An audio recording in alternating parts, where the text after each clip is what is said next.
we have addition of polynomials. First polynomial is 4x plus 7 and 3x minus 5. We have to add this to polynomials. Let me rewrite this example. We have 4x plus 7 and we have 3x minus 5.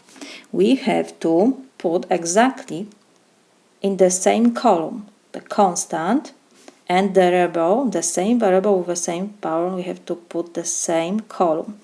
And we have to add this to binomials because we have only two terms. So we add constant to constant. We have 7 plus negative 5. So this is equal to.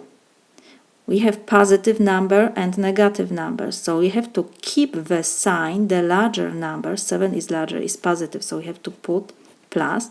And next we have to just subtract 7 minus 5 is 2.